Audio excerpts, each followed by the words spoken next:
Erotic Fantasy Stories, Part 10. Demon Hunter. The man and the woman are sitting across each other at the restaurant table and have a very passionate conversation. I sit a couple tables away from them, watching them discreetly. I am a private eye, sort of. Today, I am observing a monster. In this case, it's the man. I have the ability to see past his disguise. I can see the invisible tendrils that he is shrouding around his victim. If I don't do something, her fate is sealed. If I do something, I will have to pay a high price, maybe the highest price. But if I survive, there will be a reward, sort of. I am struggling with myself for a while, then I come to a decision. I get up and walk over to them. I place my hand on the man's shoulder. This bodily contact makes things a lot easier. He immediately knows that I am a hunter. He also immediately knows that I know who he is and why I am here. The reaction is as expected. He gets up and changes into his true form, growing in size and frightfulness. Everyone around us is staring at him now, freezed in shock. Later on, they will claim that they haven't seen anything unusual. I suppose it's a defense mechanism by the human brain to keep them sane. If they survive, that is. I suggest to the demon to take the matter outside. No need in putting all these people in harm's way. Usually the demons agree to that. They also have an interest in keeping a low profile. This one is no different, with one minor discrepancy. He orders his hypnotized victim to follow us, so he can devour her later. He is a mean bugger. Nothing I can do about it right now. So I grab a tablecloth from one of the restaurant's tables. I will need it later. And we go outside. It's the waterfront, situated on a pier, a footwalk bridge close by. I look at my watch. It's getting late. You should be home by now, unless you work extra hours or are going out with friends. I am sorry that I'll have to ruin the day for you, but there's a life at stake here. 2 lives, actually, if I include my own. The demon is not wasting any time. He lashes out and hits me in the face, sending me reeling backwards into a heap of cargo boxes. The pain is formidable and would have knocked out a normal man, but I am a hunter. In the demon's vicinity, I am able to leech some of his power. It doesn't make me strong enough to take him out, but it increases my toughness, and it sends out a distress beacon. I know that, wherever you are right now, you realize what's going on, and start to race to my defense. You have no choice in this matter, because you are a guardian. You were chosen by fate. Still, you might have to cancel your appointments first, find an excuse to sneak away. Traffic might hold you up. I don't even know how far away you are right now. 1,000 things might try and keep you away from here, but you will come. In the meantime, I take a beating. I hit the monster back, even though I have no chance of cutting through its regenerative power. That's not the idea. The idea is to keep it occupied, so it won't hurt me as badly as it could. This way, I manage to stay on my feet for a few minutes. After that, I'm too exhausted to fight back. The demon has thrown me to the ground, sitting on top of me, and is now beating the living daylights out of me. It hurts. Bones are breaking. Flesh is torn up. I take an insane pleasure in knowing that, by doing so, I exhaust him a little bit before you arrive. But my world begins to get dark.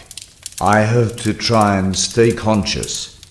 It's not just my life at stake here, but also that of his victim. I need to keep him occupied until you arrive. When one is getting a beating, time slows down. So it takes half an eternity until I finally hear your words. You stand just a couple feet from us, but it feels as if your words are coming from a mile away. Still they feel like the sweetest music in my ears. The demon gets up and turns towards you. I try to get up too, but my broken bones don't allow me to. I can just barely raise my head and watch you transform through my swollen eye. You look as awesome as always. I would rejoice if it weren't for the tremendous pain I'm in right now. Your sexy outfit is just a ritualistic one to introduce yourself. Right afterwards, you transform again into your combat gear. It looks like a futuristic knight's armor and covers you completely. You still look handsome in it, but what's more important, you are now able to defeat the demon, and he knows it.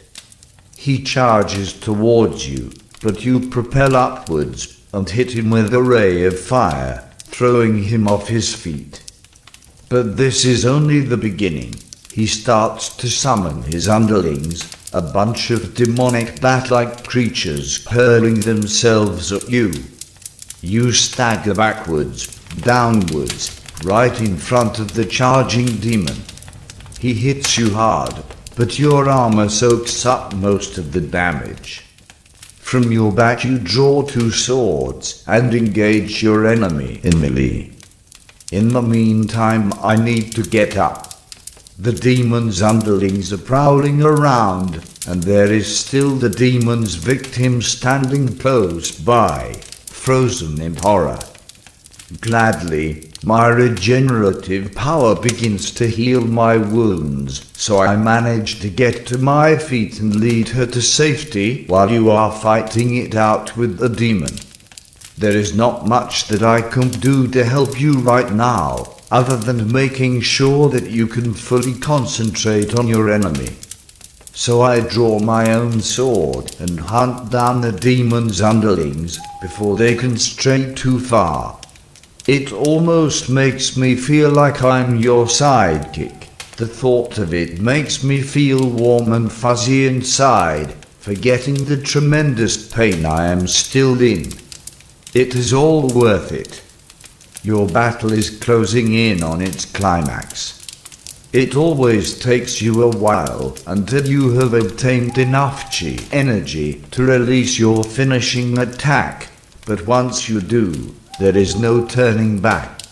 You shout the magic words, and a beam of light, fire and water is released from your body, hitting the demon head on, utterly destroying it, not even leaving a tiny little bit of its essence behind. But at the same time, this attack is draining all of your power. Completely depleted, you fall to the ground, unconscious, naked, helpless. Now it's my turn again. I wrap you into the tablecloth and throw you over my shoulder. You weigh almost nothing. The last remaining underlings are attacking me, but I quickly defeat them. Our job here is done. I invoke my final power. A pair of wings appears on my back, but I cannot really control them. They have a will of their own, lifting me into the air, carrying me across the town in mere minutes, straight towards your apartment's balcony. I let myself in. I'm a private eye, after all, and lay you down on your bed. First I cover you with a blanket, then I carefully remove the tablecloth from underneath. It doesn't belong to me, I have to give it back. Before I go, I look at your face once more. It looks weary, but there's also a little smile around the corner of your mouth. I kiss you on the forehead, then I leave, the same way I came in.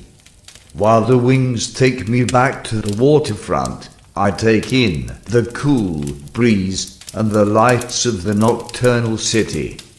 Not bad. Not bad at all.